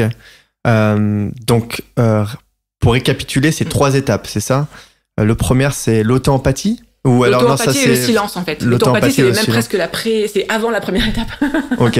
C'est s'il y a besoin. Parce que parfois, on n'a pas besoin. On n'est pas dans une émotion tellement forte. On est trop fort, on s'appelle Chava, direct. Non, mais par exemple, si l'enfant est très très triste, nous, on n'est pas spécialement dans une émotion négative. C'est-à-dire que... Oui. D'accord ? Donc, avant la première étape, c'est l'auto-empathie, oui. Ok. Donc, avant première étape, auto-empathie, c'est silence. Silence. Ensuite, reconnaître l'émotion. Voilà. Chez l'enfant, l'accueil, peut-être essayer de comprendre ce qui se passe et paraphraser un peu son ressenti et jusqu'à ce qu'on obtienne un oui, un exactement, oui c'est ça. Oui, ou même parfois il va nous dire non, c'est pas ça. Et donc on continue, s'il dit c'est pas ça, alors on cherche jusqu'à ce qu'on... Ou pas forcément. On peut, mais l'idée c'est juste qu'ils se sentent compris et apaisés. Ok. On n'est pas là à jouer à Sherlock Holmes, hein, mais l'idée c'est d'essayer de le comprendre. Faut pas trop non plus parler, mais simplement au début, quand je disais le silence, c'est aussi des petits accusés de réception. Ah, oulala, des petites choses comme ça qui montrent qu'on est vraiment en connexion, mais vraiment. C'est-à-dire moi, les fois où je fais ça, mais que je suis pas connectée et que je fais juste oh là là, dis donc, ils le sentent tout de suite les enfants. Ils le sentent tout de suite. Vraiment. Donc ce silence, avec éventuellement des accus de réception, ensuite nommer l'émotion, l'accueillir. Oh là là, c'est difficile pour se mettre à son niveau aussi, s'il est par terre, pas rester debout, se mettre accroupi. Absolument. Ok. Donc c'est difficile pour toi, t'as l'air contrarié. D'accord, pas forcément des longues phrases. Ah bah oui, t'es contrarié parce que forcément ça fait 2 heures que t'es dans le magasin et que tu... Non. Ils sont endormis le gosse, bah voilà, bravo. Très bien. C'est pratique aussi. Mais t'as l'air vraiment fâché. Et puis là, il va nous dire oui, parce que... Et souvent, ça va libérer sa parole à lui. Plus on parle, moins il parle. D'accord ? Oui. Donc nous, on va juste dire un mot, une petite phrase. Oh là là, ça c'est une grosse tristesse. Donc là, il va répondre. Éventuellement, on peut paraphraser à la limite ce qu'il dit pour qu'il valide à nouveau. Exactement. Bah oui, ça faisait longtemps que t'avais ta tour de Lego, tout ça. Ouais. Et une fois qu'il a apaisé, on lui demande de quoi as-tu besoin et qu'est-ce que tu voudrais qu'est-ce qui maintenant. pourrait t'aider ? Absolument. T'as compris. Et s'il dit je veux à nouveau le bonbon, je veux le bonbon. On recommence depuis le début. On recommence depuis. Ouais. On peut dire non, là c'est pas le moment, etc. Il comprendra. Non, pas non tout de suite. Ah, tu voulais vraiment le bonbon. Ah oui. Et on recommence depuis le début. Ah, tu voulais vraiment le bonbon. Bah oui, je comprends. Et là, on essaie éventuellement de lui donner par imaginaire ce qu'il peut pas avoir en réalité, parce qu'il comprend qu'il peut pas l'avoir. Donc, ah oui, tu voulais vraiment le bonbon. Le problème, c'est que... Alors, évitez le non. Évitez le non, parce qu'en fait, le non, ça va tout de suite bloquer son cerveau. Ok. Et il vous écoutera pas après. Plutôt le oui dès que, oui quand. Ouais. Si on peut dire oui. Hein, oui, si on peut, oui. J'ai envie de tuer ton frère. Oui, quand? Okay. Plutôt, donc si on peut éviter le non et dire oui dès que, oui quand, etc., c'est mieux, parce que le non, ça bloque tout de suite. Ça bloque un peu, l'écoute. Mais le problème, c'est que... Il y a un problème, c'est que moi, j'ai un besoin, que toi, tu as un autre besoin. Donc, nos besoins sont concurrentiels, et donc, comment on fait? Et souvent, je lui dis, tu as très envie de prendre mon téléphone. Le problème, c'est que moi, je veux pas. Alors, comment on fait? Et on peut laisser le silence. C'est-à-dire, souvent, on est gêné mal par à le l'aise silence. avec le silence. Faut pas être gêné par le silence. Comment on fait? Et on le laisse réfléchir. Et les enfants, ils réfléchissent pas trop vite. Ils ont besoin de processer l'information. Exactement. Donc, voilà, ils vont réfléchir et on dit, bon, bah... Et souvent, à la fin, ils vont nous dire, OK. OK, et c'est résolu. Et OK. Et on évite un trauma pour l'enfant, tout va bien, harmonie, voilà. Alors, ça se passe pas tout le temps comme ça, 100% magnifique. Ça, c'est sur le papier, c'est sur le papier. Mais déjà, et en plus, comme je vous disais, l'empathie, c'est vraiment comme une deuxième langue. Nous, on la parlera toujours avec un accent. Et déjà, pour la parler de façon fluide, il va falloir quand même beaucoup s'entraîner. Ça vient pas tout de suite, du jour au lendemain. Mais c'est vrai que les petites victoires, quand on arrive un petit peu à accueillir l'émotion et qu'on voit que ça a apaisé, ça a évité une crise, ça nous encourage à continuer. Mais c'est pour ça que je fais des ateliers sur plusieurs mois. Comme je disais, c'est des séances tous les 15 jours. Et on suit les parents et ils s'entraînent et ils reviennent en disant leur top et leur flop. Et on partage les expériences. On s'entraîne. C'est pas naturel. C'est pas notre langue maternelle. Ce n'est pas notre langue maternelle, c'est vrai. Donc on la parlera toujours avec un accent. Mais notre but, c'est que nos enfants, eux, ils la parlent de façon naturelle. Ok, ouais. Juste avant de rebondir sur l'entraînement, est-ce que du coup maintenant tu lèves plus du tout la voix? Si, bien sûr. Ça peut être complémentaire de lever la voix, être dans l'empathie, ou en fait finalement quand on est empathique, automatiquement c'est comme on peut pas être triste et heureux en même temps. En fait, c'est très difficile d'être empathique 100% du temps parce que parfois, j'arrive pas à faire d'auto-empathie ou j'ai pas le temps ou parce que le temps est notre ennemi numéro 1. Quand il est 8h du matin, qu'on est à 8h05 à l'école et qu'il a toujours pas mis ses lacets et qu'il veut pas venir mettre ses chaussures, j'ai pas le temps de faire de l'empathie. Donc j'essaye, mais parfois j'y arrive pas. Et donc ça va être, allez, maintenant on y va, ça suffit. Je sais que t'avais envie de faire ton jeu. Mais là, il comprend que mon je sais que t'as envie de faire ton jeu, c'est pas une super empathie hyper connectée. Ouais. Quand j'y arrive, je lui dis, écoute, j'aimerais vraiment rester avec toi, faire les jeux aussi. Et je comprends que t'as envie de faire tes Lego et tout ça, et que t'as pas envie d'aller à l'école maintenant parce que maintenant t'as envie de jouer. Ça serait vraiment de faire une belle empathie. Sauf que, ouais, quand on est pressé, que nous-mêmes on se dit, oh là, je vais être en retard après derrière, et que Ouais. Oui, dans le quotidien, c'est compliqué de faire de l'empathie. Mais c'est important d'avoir des ambitions. Et de savoir vers quoi on veut tendre. Où je vais aller. D'accord. Ouais. Et de savoir que quand j'ai pas réussi à faire de l'empathie, d'avoir ce recul en disant, bon, bah là, j'aurais pu faire autrement. Ça m'arrive le soir de me coucher en disant, bah tiens, tel événement, comment j'aurais pu ne pas lever la voix, ne pas m'énerver. Parce que c'est important de revivre l'événement et de se dire dans sa tête les réflexions qu'on aurait pu avoir à ce moment-là, des réflexions empathiques. Pourquoi c'est important de faire ça? Parce que ça crée des connexions neuronales dans notre cerveau. D'accord? Ça crée des connexions qui pourront être empruntées plus facilement la prochaine fois que la situation se reproduit. Donc revivre la situation plus authentique possible, en tout cas essayer de s'imaginer au mieux et essayer de poser la question comment j'aurais pu mieux faire. Exactement. Et dire, bah tiens, j'aurais pu lui dire ce que je suis en train de te dire, voilà, ouais, j'aurais bien aimé rester avec toi, faire des Lego. Maintenant, j'ai besoin vraiment qu'on soit dans la voiture dans les 2 minutes qui suivent. Attention, je te chronomètre. D'accord? Ça, c'est ce que j'aurais pu dire si j'avais pas été sous pression. Et le fait de me le dire et de créer ce chemin neuronal dans ma tête va permettre que le moment venu où ça se reproduit, parce que ça se reproduit inévitablement, oui, forcément, c'est dans des situations. Ce serait trop facile si on pouvait faire de l'empathie tout le temps et qu'on avait tout le temps, justement, et les occasions de le faire. Ça permet derrière d'avoir comme des chemins automatiques, finalement. Des automatismes qui seront plus faciles à emprunter. C'est comme si on avait des autoroutes dans notre tête. Donc soit t'as un chemin de traverse, soit t'as une autoroute. Ben, si t'as l'habitude de crier, ton cerveau, il va aller ce qui a le moins d'énergie. Tout de suite, ouais, c'est hop, ça. on crie. Maintenant, si dans ma tête, je crée de plus en plus souvent et je répète ces phrases empathiques, eh bien, je vais créer peut-être une autre autoroute, en tout cas une bonne nationale, qui va me permettre d'avoir... et je vais laisser un peu tomber l'autoroute des cris, quoi. Ouais, ça demande du temps et c'est bien ce que tu dis ça, c'est déculpabilisant parce qu'au final, on se dit, il faut que je sois 100% empathique, j'ai pas fait ça, machin, mais en fait, c'est humain, on reste quand même humain, on n'est pas au pays des bisounours, donc on peut avoir des moments où c'est compliqué, mais en tout cas, essayer de garder cette direction, on va tendre vers ça. Essayer de faire peut-être empathie light, au moins, c'est toujours mieux que rien. Et puis être dans cette démarche de progression et de réflexion, soit avec soi-même ou même peut-être avec son partenaire et discuter, ok, comment j'aurais pu faire ça, qu'est-ce que tu aurais fait à ma place, etc. Absolument. Ouais. Vraiment déculpabiliser, parce que maintenant que vous allez entendre ce podcast, vous allez vous dire, vous allez avoir cette conscience des maladresses que vous avez pu faire ou que vous pourrez encore faire. Et avoir cette conscience, c'est super, mais en même temps, ça peut être très culpabilisant. Donc, utiliser cette conscience de ce que j'ai pu bien faire ou mal faire, j'aime pas dire bien ou mal, mais en tout cas, les maladresses que j'ai pu commettre, pour construire des nouveaux chemins. Plutôt que pour s'apitoyer sur son sort en se disant, oh là là, mais je suis nul, j'y arriverai jamais, etc. Non, bien sûr qu'il y a des ratés, et c'est dans l'erreur qu'on se construit. Comme disait Tal Ben-Shahar, apprenez à échouer ou vous échouerez à apprendre. Ouais. Dans les erreurs qu'on se construit, bien sûr. Et c'est justement parce que j'ai foiré à un moment donné que je vais me dire, ah oui, alors comment j'aurais pu faire autrement, et voilà. Faut faire cet effort de réflexion quand même, ça vient pas du jour au lendemain. Voilà, faut pas juste se dire, je suis nul, j'y arriverai jamais. Non, faut dire, bon, bah là, j'ai pas été au top, comment j'aurais pu faire? Oui, ça demande de l'énergie quand même. Bah, d'une manière générale, hein, là, c'est éducation positive, mais c'est important de prendre des moments pour réfléchir, en fait. Qu'est-ce qui s'est bien passé, qu'est-ce que je peux mieux faire, qu'est-ce que je peux apprendre, et pas forcément pour l'éducation positive. Et c'est une gymnastique de l'esprit parce que en fait, on n'est pas habitué à faire ça. On est ultra connecté, il y a plein de choses à faire.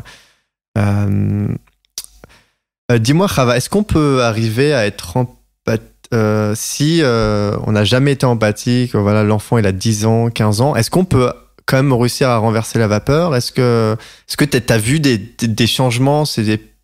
Même quand on a un enfant qui a un âge assez avancé, où on a toujours donné des fessées ou j'en sais rien, du jour au lendemain, passer au mode empathique et voir un changement, peut-être pas radical, mais au moins un changement. Oui, je vois parce que j'accompagne aussi des parents d'adolescents, et à l'adolescence, c'est là que c'est très très difficile parce que les adolescents sont sont souvent en proie à des émotions fortes. En fait, on compare le cerveau de l'adolescent à un cerveau d'un enfant de 3 ans au niveau de la gestion des émotions. Ah oui, ok. En fait, il y a une très grande restructuration neuronale dans le cerveau de l'adolescent qui fait qu'il est en proie à des émotions fortes, en dents de scie, il va un coup être hyper agressif, un coup il va tout envoyer balader, un coup il va être hyper triste, un coup il va être hyper joyeux, et il gère pas du tout ses émotions parce que les aires neuronales à ce moment-là sont en pleine restructuration. Et du coup, on se dit, avec un adolescent, donc je conseille aussi l'empathie avec les parents d'ados. Alors au début, l'ado il est un peu méfiant, il se dit, oh là. Jusqu'à maintenant, elle m'a toujours claqué la porte au nez, et là d'un coup, elle me dit, je comprends. Il y a anguille sous roche, là, oulala. Alors avec les ados, bien sûr, il y a des moments opportuns, mais déjà le fait de pas leur crier dessus, de pas être dans l'agressivité, de pas laisser leur agressivité de pas être perméable à leur agressivité justement, parce que les neurones miroirs sont très très forts pour nous mettre dans l'émotion de celui qui est en face de nous. Donc, quand l'ado arrive et insulte tout le monde et claque les portes, on a juste envie de faire la même chose. Et juste de se dire, ok, j'apprécie pas qu'il m'insulte et qu'il claque les portes, mais en même temps, je comprends que, c'est un ado, que 2, dans son cerveau, c'est Hiroshima, et 3, je vais essayer de comprendre que là, le fait que il s'est pris un pouce vers le bas sur les réseaux sociaux, je sais pas quoi, ça l'a contrarié. Donc là, c'est auto-empathie et sinon... Voilà, et ensuite, empathie. Donc je comprends que il peut être contrarié parce que c'est un ado et que ses émotions peuvent être très, très à fleur de peau. Déjà, ça fait baisser la tension. Même si je le fais pas avec lui directement en lui disant « Ah, je comprends » et tout, le fait que moi-même, je me connecte à lui, même à distance, c'est-à-dire même s'il est dans sa chambre enfermé en train de bouder, nous dire que ok c'est un ado et que je vais pas aller lui crier dessus dans sa chambre en lui disant regarde c'est une porcherie, regarde machin, etc. Déjà ça va être énorme. Et ensuite oui accueillir les émotions, même si au début il trouve ça bizarre, il nous regarde d'un air un peu incrédule. Si on le répète et qu'on est vraiment sincère, la posture elle doit être sincère. Ça c'est vraiment important. Voilà. Et donc c'est jamais trop tard. C'est sûr que si on le fait entre 0 et 6 ans, on va mettre des outils très très forts en place dans la tête de nos enfants très tôt, mais que c'est jamais trop tard et même à l'âge adulte, on développe ça. La preuve, c'est que moi j'ai jamais été empathique avant de commencer ces ateliers. Tu t'es fait mal, c'est bien fait pour ça. C'est ça. Et j'ai aujourd'hui des amis, mais des gens qui étaient venus à mes conférences où je parlais de l'empathie, et le lendemain, elles sont revenues me voir en me disant mais c'est incroyable, en sortant de la conférence, mon fils vient et il venait de se casser la figure et il avait le genou tout écorché. Et d'habitude, quand il s'écorche, moi ça va passer. Voilà, moi je lui dis oh ça va, t'es fort, t'es un garçon, t'es fort, t'as encore les clichés. Ouais, ça va, tu vas pas comme pas pleurer, ça va, t'as pas besoin d'un pansement, ça suffit. Et lui, il me demande toujours des pansements, et moi je lui dis ça va, t'es fort, allez les garçons ça pleure pas. Et en sortant de la conférence, bam, son fils encore s'écorche, il vient la voir et là. Donc c'était tout frais dans sa tête. Ouais. Elle lui dit « Ah ouais, dis donc, tu t'es bien écorché. Oh, ça a dû te faire mal. Tu veux un pansement ?» Et là, il lui a dit « Non, ça va, c'est bon. » C'est-à-dire qu'il est arrivé limite en pleurant et si elle lui avait dit « Allez, arrête, ça va, t'es un garçon, t'es fort », il lui aurait demandé 12 pansements. Là, le fait qu'elle se soit connectée avec lui et lui dire « Ah ouais, dis donc, tu t'es bien écorché, fais voir. » Ah ouais, oula. T'as dû avoir mal. Tu veux qu'on désinfecte ? Ouais, t'as dû avoir mal. Tu veux un pansement ? Non, ça va. Et il est reparti. Elle m'a dit c'était incroyable. Donc vraiment, c'est-à-dire le pouvoir de l'empathie. Et c'est vrai que ça paraît contre-naturel parce qu'on se dit, mais on en rajoute en fait. On en fait des pataquès, on en rajoute. Ah, tu voulais vraiment. Ah oui, c'est vrai que c'est dur pour toi, c'est dur pour toi. Faux, quoi. Mais en fait, non. Ça valide en fait l'émotion, mais ça lui permet de s'en aller tranquillement. Ouais. Et ce que je voulais dire aussi, ce que je voulais rajouter, c'est que cette habileté d'empathie, elle est utile aussi avec les adultes, avec le conjoint, avec les collègues. C'est-à-dire quand vous rentrez du travail, ok, vous êtes tous les deux, ta femme et toi, et ta femme te rentre et te dit moi mon patron il a été lourd et tout, tu te rends compte ce qu'il m'a dit, il m'a dit ça, non. Donc qu'est-ce qu'on mange ce soir ? Et vous lui dites ça va, qu'est-ce que tu lui as dit aussi pour qu'il te fasse ça ? Oh ouais, ça va. Souvent on dit allez ça va aller. T'inquiète pas, ça ira mieux demain ou je sais pas quoi. On dit des espèces de paroles qu'on a l'impression d'être apaisantes, mais finalement ta femme elle reste avec son émotion comme ça de contrariété, et plutôt que de lui dire ah ouais, dis donc t'as l'air d'avoir passé une mauvaise journée.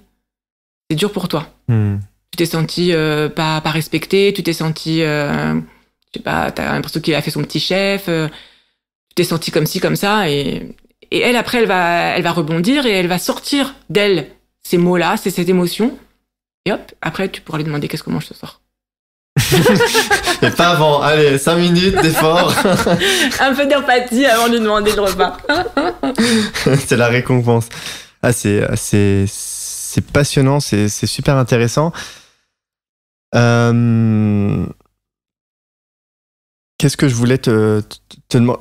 Il y a un truc qui me fait peur dans le développement de l'empathie, c'est, je sais pas si tu as forcément une réponse à ça, mais aujourd'hui j'ai l'impression qu'on est une société qui est de plus en plus individualiste, et il y a le fléau par exemple des écrans, des téléphones, etc. Et j'ai l'impression, corrige-moi si je me trompe, que ça coupe énormément le développement de l'empathie. Quand l'enfant il pleure, on va lui donner le téléphone, ou il passe énormément de temps sur les écrans, sur les choses comme ça. Et moi, je me dis, quand j'aurai 2 enfants, comment je vais gérer tout ça, en fait? Et donc, comment tu fais, toi, avec est-ce que déjà, tu penses que c'est un gros frein à l'empathie? Est-ce qu'il y a des choses qui ont été faites, enfin, des études qui ont montré ça, ou en tout cas, tu le vois, toi, auprès des parents que tu accompagnes, et comment tu fais pour gérer ça? Alors, il y a plusieurs choses dans ta question. Oui, je sais. La première chose, c'est quand tu dis quand il pleure, hop, on lui met vite l'écran dans les mains, effectivement. Mais ça, aujourd'hui c'est l'écran, mais hier c'était je te donne une sucette, je te donne un bonbon, allez tu te tais, tu arrêtes de pleurer, viens je te donne un bonbon. Allez viens on va prendre un bonbon. Ou je connais aussi des gens qui quand l'enfant est contrarié, viens on va t'acheter un truc. Après ça veut dire que ou viens prendre un bonbon, ça veut dire qu'après à l'âge adulte, quand il va être dans une situation d'une émotion de tristesse ou une émotion désagréable, qu'est-ce qu'il va faire? Il va ouvrir le frigo ou il va aller faire du shopping. Ça va être ça, sa façon de calmer son émotion, puisque c'est ça, finalement, l'autoroute qu'on a créée dans sa tête. D'accord? Donc, quelque part, finalement, l'écran, c'est la sucette d'hier, quoi, si tu veux. Donc, non, c'est pas de la même façon que je t'aurais dit, donner une sucette à un enfant qui pleure, c'est pas une bonne solution, parce que ça le déconnecte de son émotion et ça lui envoie pas le bon message. C'est pas comme ça qu'on calme une émotion, c'est pas en mangeant du sucre, d'accord? C'est en nommant l'émotion, c'est en ayant des stratégies d'apaisement différentes. De la même façon, je te dirais, non, on va pas donner le téléphone à un enfant qui fait une colère ou qui est triste. D'accord? Très clair. Oui, c'est de l'énergie. Parce que c'est vrai que donner l'écran, en 2 secondes, il se calme. Sauf qu'en fait, il faut quand même comprendre que l'écran, cette défilement d'images à haute vitesse, ça crée en fait dans le cerveau de l'enfant comme une impression de menace, c'est-à-dire qu'il est sur le qui-vive de ce qui va se passer. Et donc, en fait, il regarde ça avec son cerveau archaïque. C'est pour ça que souvent, ils sont sidérés sur les écrans. Et oui, ça les calme direct parce que le message qui est envoyé à leur cerveau, c'est un message de menace. C'est horrible à dire, hein, mais attends, c'est un dessin animé, c'est choupi, c'est machin. Non. Cette diffusion d'images rapide, c'est comme une menace. C'est traité comme ça par le cerveau. Donc, dans son cerveau archaïque, c'est pour ça qu'ils sont sages, parce qu'ils sont sidérés. D'accord? Intéressant. Donc ça, c'est important de le comprendre, parce que derrière, on leur rend pas service. Même si, sur le court terme, oui, on les a calmés. En fait, on les a pas vraiment calmés. Et dès que ce flux d'images va être interrompu et qu'ils seront plus sur l'écran, on va le payer cher. C'est-à-dire que ça va ressortir d'une manière ou d'une autre. Et vous verrez que souvent, pour 1 heure d'écran, vous leur avez mis du cortisol dans le corps. C'est horrible à dire, mais ils vont mettre 12 heures à évacuer le cortisol qu'ils ont engrangé dans leur écran en 1 heure de dessin animé. Faut le savoir. Après, moi, j'y ai recours de temps en temps. Quand parfois, j'ai besoin d'un quart d'heure de calme pour téléphoner, je sais pas quoi. Ok, je le sais. Je sais qu'après, ils vont être excités. Je sais après qu'ils vont avoir des réactions potentiellement à se taper, etc.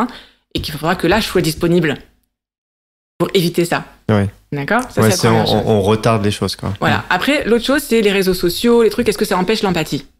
En fait, qu'on soit hyper connecté et en même temps pas connecté, finalement. Oui, on est hyper connecté virtuellement, mais on n'est pas connecté profondément. En fait, tout dépend de l'utilisation qu'on en fait. Mais moi, j'arrive à faire de l'empathie à travers des messages WhatsApp, avec des émoticônes. Justement, les émoticônes, je les trouve hyper utiles parce qu'ils nous permettent justement de montrer de l'empathie à travers simplement des petites images et que l'autre se sent ou en tout cas d'exprimer notre émotion. On va mettre l'émoticône qui est un peu contrarié ou qui pleure ou qui est en colère, qui fulmine avec l'espèce de naso voilà. Donc ça va finalement, si on n'arrive pas à mettre des mots sur nos émotions, c'est un premier pas vers l'expression de nos émotions. Ça c'est pour exprimer. Et puis après pour recevoir, c'est-à-dire pour accueillir l'émotion de l'autre, dire ah ouais, t'as dû être comme si. Et ça, l'écrire, c'est ok quoi. D'accord, ça c'est dans les messages. Après dans tout ce qui est échange de vidéos, et TikTok et Snapchat, etc. Bon bah ça, après encore une fois, c'est vraiment c'est l'accompagnement. L'idée, c'est d'être avec les enfants, pour savoir comment ils font, plutôt que de les fliquer ou de leur interdire tout, ou de tout leur permettre, d'être avec eux. Fais voir, ouais, tu fais quoi? Ouais, c'est sympa. Viens, on fait un filtre, et de partager des choses avec eux, ça va permettre aussi, qu'ils soient plus enclins à nous parler quand il se passe des choses difficiles dans leur vie. Sinon, ils vont se renfermer et ils vont aller voir leurs copains. Voilà. Mais si eux, ils arrivent à être empathiques, ça peut être dans un groupe après d'amis, ça peut générer un flux d'empathie finalement. L'idée, c'est d'avoir des modèles qui se répètent et qui se transmettent. Ok, très clair. Donc c'est pas forcément un frein, c'est une question de. Voilà, moi je suis pas pour la diabolisation absolue des écrans, les machins, les réseaux sociaux. Oui. Tout est dans l'utilisation qu'on en fait, dans l'accompagnement. C'est important d'accompagner. Ouais. Ouais, de toute façon, c'est compliqué, on peut pas non plus. Plus un interdit, plus ils auront envie. C'est humain, d'accord. Donc l'idée c'est pas d'interdire, c'est mettre des règles. C'est pas tout le temps. C'est à partir d'une certaine heure on peut plus. Il y a des moments où on est ensemble physiquement et des moments où tu peux être chacun de ton côté. D'accord, c'est ok, mais voilà, tout est dans le cadre. C'est très très important. Puis c'est important d'avoir des moments aussi ensemble et connectés physiquement. Exactement, de jeux de société. Et même si on regarde un film, qu'on le regarde ensemble. Ouais. Là, c'est pas chacun qui regarde son film sur son écran. On est d'accord sur un film. Il y a des moments dans la semaine où on se dit, tiens, le dimanche soir, on se fait un film ensemble, on choisit notre film ensemble. Pour les petits et les grands, un truc un peu familial, ou un truc culturel, ou un truc, ça peut être de Laurel et Hardy, ça peut être, et on découvre à la fois le patrimoine culturel, et en même temps, on partage un beau moment ensemble, même si on est devant un écran. Ok, d'accord, très clair. C'est très clair, super intéressant. C'est vital. C'est vital, c'est ça, c'est ultra important.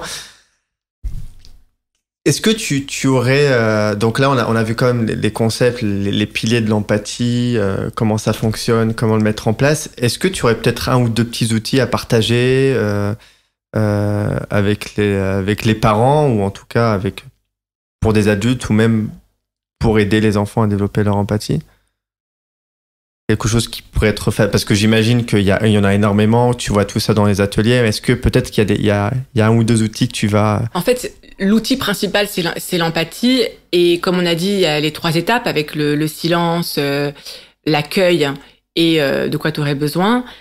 Après, effectivement, en fonction de l'âge des enfants et en fonction des situations, on s'entraîne. Donc, j'ai plein de cartes situations où là, on dit, en fonction de l'âge des enfants aussi, que ce soit un enfant de 3 ans qui a une tour de Lego qui tombe, ou un ado qui rentre et qui se fait plaquer par sa copine, on s'entraîne. C'est-à-dire que c'est pas forcément la même réaction, même si la base, effectivement, ça va être de l'empathie. Donc, l'outil, c'est vraiment d'arriver à faire silence en soi. Et pour faire silence en soi, c'est de respirer. Respirer. Ça, je le dirais jamais assez. Je me demande si je vais pas écrire à la sécurité sociale ou au gouvernement. Il faut absolument que ce soit remboursé.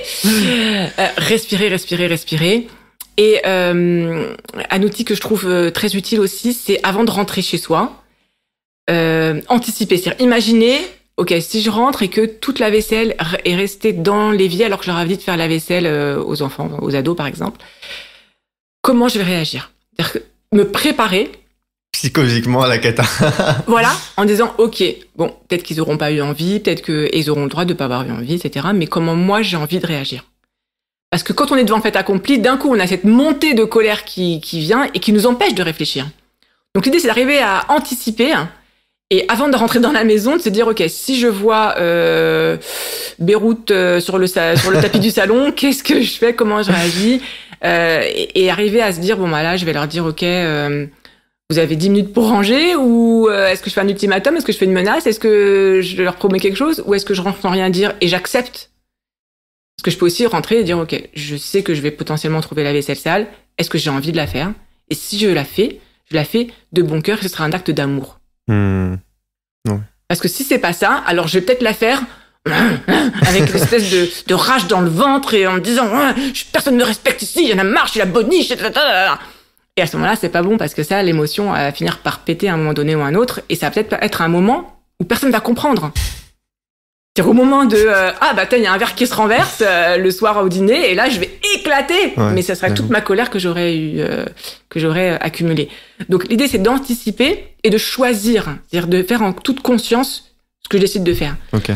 Soit je décide de laisser la vaisselle dans l'évier et aller leur demander gentiment en leur disant ce que je ressens. Quand je rentre de la maison et que je vois l'évier dans cet état, franchement ça me fâche. Je comptais sur vous pour la faire. Qui est-ce qui peut me la faire maintenant? Ou est-ce que tu veux la faire maintenant ou dans 1 heure après avoir fini ta série, par exemple? Je dis n'importe quoi, mais oui, c'est... l'idée, c'est de montrer, d'exprimer son besoin et ensuite de mettre l'action dans la main de l'autre. De proposer, de donner un choix pour qu'il soit quand même maître de son action sans qu'on lui dise quoi faire. Il vient faire la vaisselle, maintenant, ça suffit. Non, dire j'ai besoin que la vaisselle soit faite et j'ai pas du tout l'intention de la faire parce que je comptais sur vous pour la faire. Je m'attends à ce que avant le dîner, elle soit faite. Que je puisse refaire le dîner. Très clair. Avec de la vaisselle propre. Très D'accord. clair. Donc c'est vraiment l'idée, c'est d'anticiper et d'exprimer ses propres émotions. Pardon. Voilà, les outils, c'est surtout la respiration et l'anticipation. Et c'est s'entraîner au maximum finalement au quotidien. Créer des autoroutes dans sa tête. Ayez vraiment repartez de ce podcast avec cette idée de l'autoroute dans votre tête. Ouais. Créez des nouvelles autoroutes en vous entraînez à froid. En imaginant toutes les situations inimaginables. Ou une situation qui a explosé. Reimaginez-la-vous là, reprojetez-vous dedans avec des nouvelles réactions. D'accord? Et si ça se reproduit, même si vous avez répondu qu'à moitié comme vous vouliez, c'est déjà super. Vous avez mis des pavés sur cette route-là. D'accord? C'est vraiment ça, de créer des autoroutes. Très clair, Rava. Merci beaucoup. Merci à toi. On arrive à la fin de cet épisode. Je pense qu'on a fait un bon tour. Est-ce qu'il y a des choses, des questions que je ne t'ai pas posées, ou en tout cas des choses que tu aurais voulu dire ou tu penses qu'on a fait un bon petit tour? Écoute, ça me vient pas maintenant, mais je pense qu'on a fait quand même un bon tour, un beau tour d'horizon. On a bien rappelé ces étapes-là. On a expliqué comment le cerveau fonctionnait. Et après, ça, c'est des choses qui vont aussi servir dans le domaine des punitions. Bon, peut-être on aura l'occasion de se revoir pour en parler, voilà. Parce que ça va nous servir ensuite quand on va vouloir entre guillemets punir, parce qu'il y a des comportements qui sont pas forcément adaptés. Quelles seront les punitions les plus efficaces? Ok, très intéressant. Du coup, est-ce que tu aurais un ou plusieurs livres à recommander? Alors, comme je disais, le livre de Chaim Ginott, Entre parents et enfants, mais ensuite qui a été appliqué, enfin en tout cas décliné avec des situations très très concrètes. C'est Faber et Maslich qui ont écrit Écoutez pour que les enfants parlent, parler pour que les enfants écoutent. Ok. Donc c'est le livre de Chaim Ginott, mais appliqué à des situations concrètes où on va vraiment des cas expliqués, décortiqués, avec des conseils et tout ça. Et ça, je trouve que c'est très aidant avec des petites BD qu'on peut photocopier et mettre sur le frigo. Comme ça, notre conjoint, il voit et il en prend des graines. Voilà, c'est Faber et Maslich. Je mettrai le lien dans la description. Voilà, qui s'appelle, donc c'est Écouter pour que les enfants parlent, parler pour que les enfants écoutent. Ok. Super. Et puis, si on veut s'entraîner, donc soit soi-même, soit en participant à des ateliers. Donc, quand on fait un atelier sur l'empathie, c'est juste l'empathie sur plusieurs mois. Non, pas du tout. En fait, moi, je fais des ateliers d'accompagnement parental. Donc, l'empathie, ça va être sur 2 ateliers.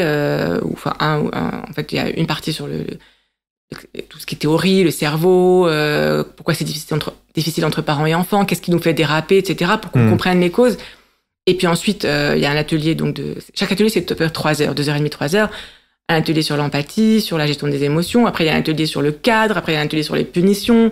Un atelier sur la confiance en soi. Un atelier sur l'amour de soi. Donc vraiment, chaque atelier a un thème, mais c'est un cycle, en fait, complet. Ah, c'est un cycle complet, d'accord. Voilà, de 7 ateliers de 3 heures. Donc, ça fait 21 heures. Donc, on est accompagné et tous les 15 jours. Mais à chaque fois, on revient sur ce qu'on a appris précédemment et on goupille ça ensemble pour différentes situations pour s'entraider et puis vraiment évoluer, quoi. Ça, on peut le faire même si on n'a pas d'enfant?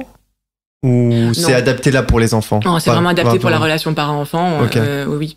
Parce que c'est vraiment des situations avec les enfants. L'enfant qui a perdu son doudou, l'enfant qui pleure, l'enfant qui s'est fait plaquer en fonction de l'âge. Les ateliers sont par âge, c'est-à-dire par.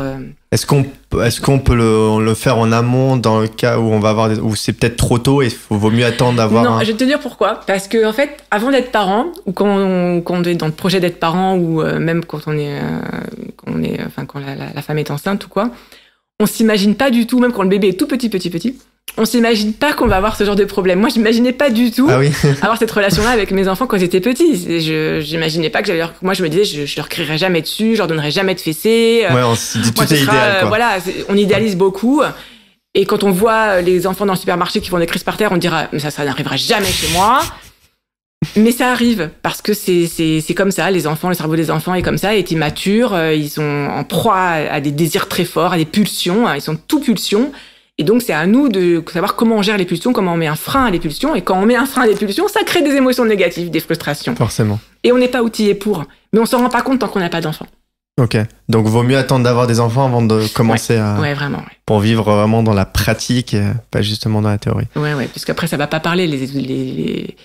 Les exemples qu'on donne, ça va pas parler. Ok, très clair. Tu fais des ateliers individuels, en groupe, du coup, tout ça? Non, c'est des ateliers de groupe, parce que l'important aussi, c'est le partage. Okay. On est entre 8 et 12 personnes, pas plus que 12, parce que sinon, il n'y a pas un vrai partage. L'idée, c'est vraiment de pouvoir... qu'il y ait une libération de la parole, un échange, des expériences. On se sent pas seul, parce qu'on voit que tout le monde vit à peu près les mêmes choses que nous. Et c'est super enrichissant, c'est rassurant aussi, c'est déculpabilisant. Ouais. Et puis on s'entraîne, on fait des petits groupes, etc. Et là, je vais développer des ateliers par Zoom aussi pour pouvoir toucher plus de personnes dans la France. Et puis aussi les gens qui peuvent pas se déplacer, qui ont besoin de prendre une nounou pour y aller. Parce que c'est aussi important de le faire en couple, si on peut. D'avoir les deux parents qui peuvent suivre les ateliers, ça donne des résultats bien meilleurs. Parce que souvent, s'il y en a un qui fait l'atelier, après il est en décalage complet avec son conjoint et ça peut être assez frustrant. Bon, il y a papa qui me donne la fessée, il y a vraiment... Ok. Et après, ça c'est autre chose, mais si on veut en plus prendre nounou, on voudra sélectionner nounou aussi qui a de l'empathie. Complètement, et j'encourage vraiment les parents qui ont des nounous, en tout cas, qui ont recours à des nounous de façon très régulière, etc. De les sensibiliser, de les former. À ce qu'elles soient formées aussi. Je forme des AVS. Ok. Non, vraiment. Il y avait une dame qui était pas maman elle-même. Par contre, oui, là, pour le coup, et je reviens à ta question d'avant. Une dame qui faisait mon atelier, elle était pas maman elle-même, mais elle était AVS. Donc, elle accompagnait des enfants dans les écoles, des enfants qui avaient des petites difficultés, tout ça. Et elle m'a dit que ça lui avait vraiment donné des outils pour l'aider énormément dans son quotidien. Donc, au niveau professionnel aussi. Ok. Et les grands-parents, envoyer des grands-parents aussi. Écoutez, envoyer tout le monde, en gros, tout le monde doit passer par la case. Voilà, c'est à partir du moment où vous confiez vos enfants à un autre adulte, c'est bien que l'autre adulte soit en phase avec vous sur ces problématiques de gestion des émotions, d'empathie, de bienveillance. Voilà. Et encore une fois, bienveillance ne veut pas dire laxisme. D'accord ? Je comprends que tu as envie de ce bonbon, je vais pas te le donner, mais je comprends que tu as envie. C'est la différence. Oui. Je repense toujours à pourquoi j'avais envie de discuter avec toi, parce que t'incarnes vraiment ce que tu dis. Et je me souviens quand il y avait Daniel qui venait, donc Daniel, un des enfants de travail, qui venait en pleurant, etc. Et toi, t'avais dit plus naturellement possible, ah, tu ressens la tristesse, ah, parce que tu as fait ça, etc. Et il a fait, oui. Et après, il est reparti comme si de rien n'était. J'ai dit, waouh, c'est quoi ce truc? Ah, c'était trop beau, ouais.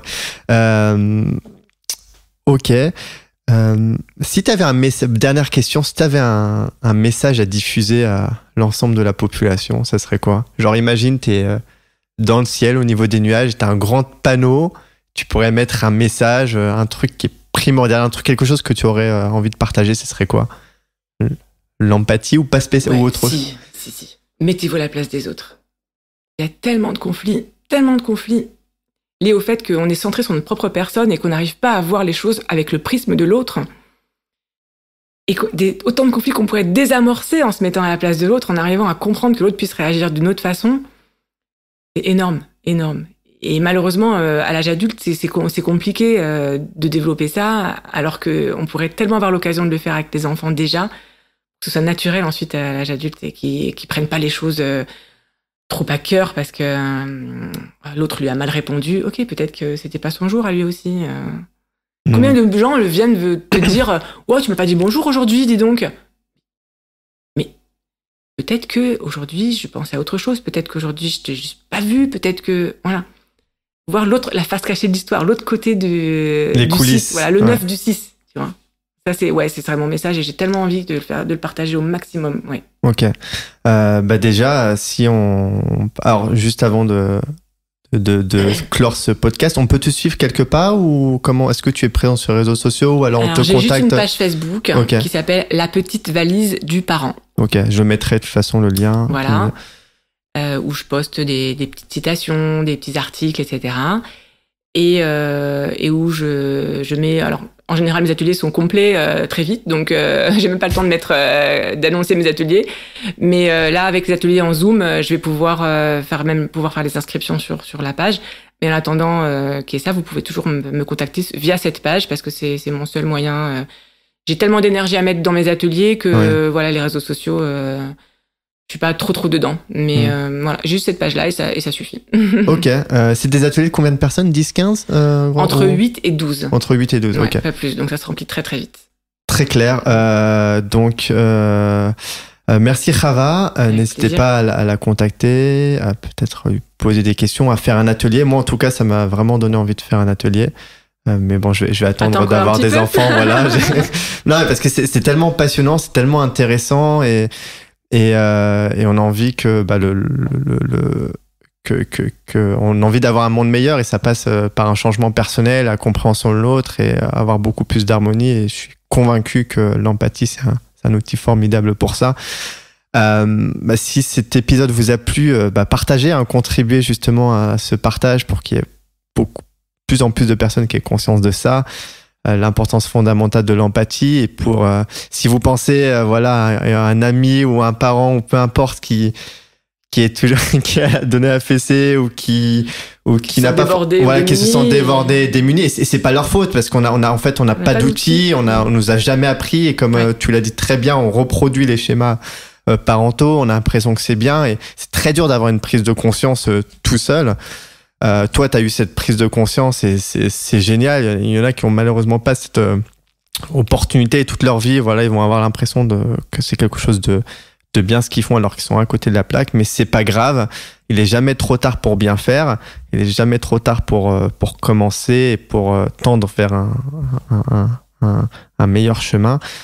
Donc, n'hésitez pas à partager ce podcast autour de vous aux personnes qui pourraient en avoir besoin. Je vous encourage à faire des ateliers si vous êtes parents. Je pense que c'est quelque chose de très important.